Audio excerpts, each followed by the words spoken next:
This week in Women in Sports, the Gopher women's basketball team have been crowned champions. We're breaking down the Women's Basketball Invitational Tournament Final.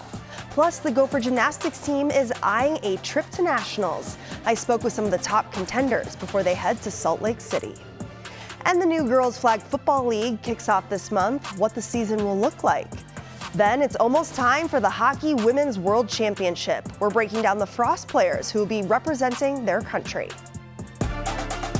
WCCO's Women in Sports, sponsored by Franson Bank and Trust. Thanks for joining us. I'm Marielle Mohs, and here at WCCO, we are celebrating the highlights of female athletes in this new digital segment called Women in Sports. We'll share new stories with you every week right here as we do our part to give these athletes the recognition they deserve. First up, the Gophers have been crowned champions of the Women's Basketball Invitational Tournament. They took on Belmont in the final game of the WBIT earlier this week. Minnesota got out to a big lead in the first quarter and never looked back. The Gophers led the entire game. Tori McKinney had 26 points for the Maroon and Gold. Minnesota won this one 75-63 in Indianapolis. And it's official, Hopkins grad Paige Bueckers will be in the WNBA next year. Last week, she told an ESPN reporter that is her plan. Bueckers is in her 5th year at UConn and will declare for the 2025 WNBA draft after the season. Bueckers is on the course to be one of the best players to ever come out of Minnesota and has been projected to be the #1 overall pick for a long time. Meanwhile, USC star JuJu Watkins got injured earlier in the tournament, but she's still winning big. The Trojan star was named the 2025 Jersey Mike's Naismith Women's College Player of the Year and the Associated Press Women's College Player of the Year. The sophomore helped lead USC to its best season in nearly 40 years. Watkins became just the 4th player to win the AP Women's College Basketball Award in her sophomore year. Former Lynx star Maya Moore also won it in 2009 at UConn. We're now almost to the end of the NCAA basketball tournament, and as you probably guessed, there are no perfect brackets remaining out of about 5 million that were submitted to various outlets. In fact, the final perfect bracket fell last weekend when UCLA knocked off LSU.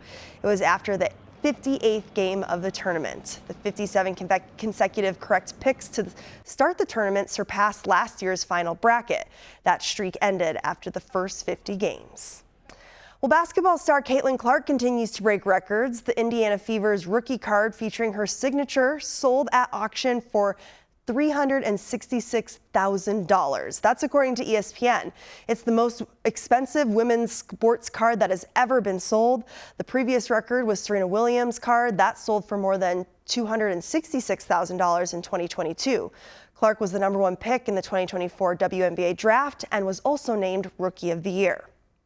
Well, the Gopher Gymnastics team is in Salt Lake City for the NCAA Regionals. They have dominated the regular season so far, winning 15 of their 18 meets. I caught up with their top gymnasts on what it will take to earn their spot at Nationals. We're a climbing team. We get better each and every week. The Gophers are hoping to use that momentum to propel them to the top of a competitive regionals in Salt Lake City this weekend. On Monday, the team got in one of their final practices before leaving it all on the floor. What we've been saying is it's just us out there. We only focus on us, and if we just have fun and do our best, then the results will show. Many will have their eyes on 5th-year senior Maya Hooten. She just earned her 12th All-American title, making the floor's 2nd team. This is one of her specialties, leading the Gophers in scoring on the floor and vault. It's like kind of an out-of-body experience. Like when you're out there and the crowd is just cheering for you, like it's the best feeling in the world. Wow! The Woodbury native rounding out her college career with 6 Big Ten championships and having earned a perfect 10 9 times. But still, she focuses less on those individual accolades. I love it, but I care more about like winning as a team and just like caring for my team and being there for my team, and I love my team. I love my team. That's it. Addition here, Jordan Leiden in the anchor spot for the Golden Gophers. Another Gopher adding to the team's all-around success is Stillwater native and sophomore Jordan Leiden. She leads the team in scoring on bars and the beam, earning her first Big Ten honors this season. Now she is the anchor. I actually really enjoy pressure, and I'm a very competitive person, so I love being up there and doing that. This team is heading into regionals as the 12 seed, but not letting that stop them from believing they can end up on top. We are underdogs, and I feel like we always kind of are, and it kind of drives us. And everyone loves a Cinderella underdog story. So good luck to the Gophers. They need to finish as one of the top 2 teams in order to secure their spot at Nationals later this month. Well, the Augusta National Women's Amateur is taking place right now. And among the golfers is U of M junior Isabella McCauley. The Inver Grove Heights native became the first Gophers golfer to compete in the tournament. It takes place just 1 week before the Masters is played in the famed course.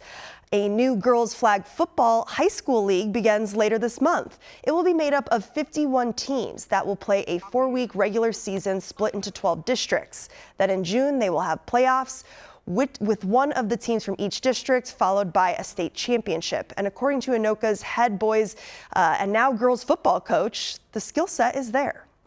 You know, one of the girls she'll play quarterback for us. She'll impress some people. It's going to be.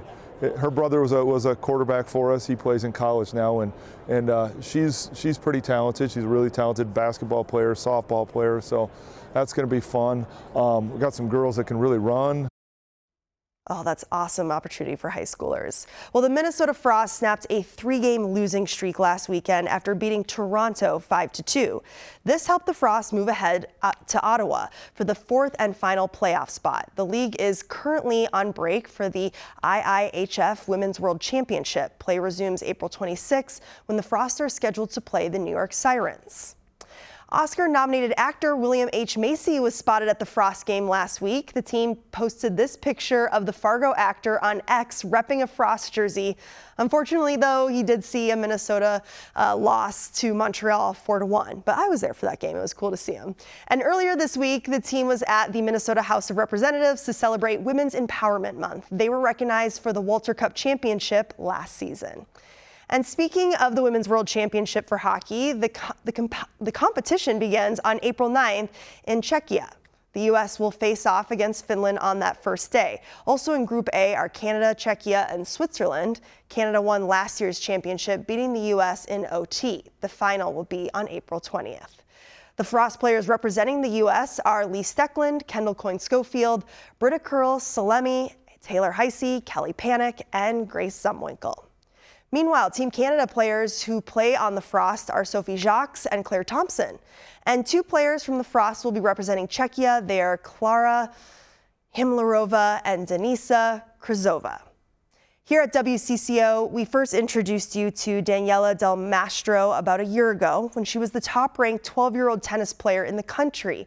And this week, she earned the biggest win of her career. Del Mastro is about to be 14 and still lives in Maple Grove year-round. Last week, she won the prestigious Easter Bowl tournament at Indian Wells in California, the top tournament stateside for junior players. Yeah, I actually, in my second-round match, I got a hip injury. But I was able to thankfully push through that, and the longer the tournament went on, the later the rounds, I started to actually play a lot better, and my game just kind of got better throughout the tournament. I was definitely very excited. I was very happy that I was able to win for sure. I got a lot of confidence from that tournament. I'm definitely very excited. It was a goal that I had set for this year, and so to win that, I'm very happy, and it means that my game is moving in the right direction. Congrats, Daniela. Can't wait to see where your career goes from here. Thanks for watching this week's Women in Sports. We'll be back with more great stories next week. I'm Marielle Mohs.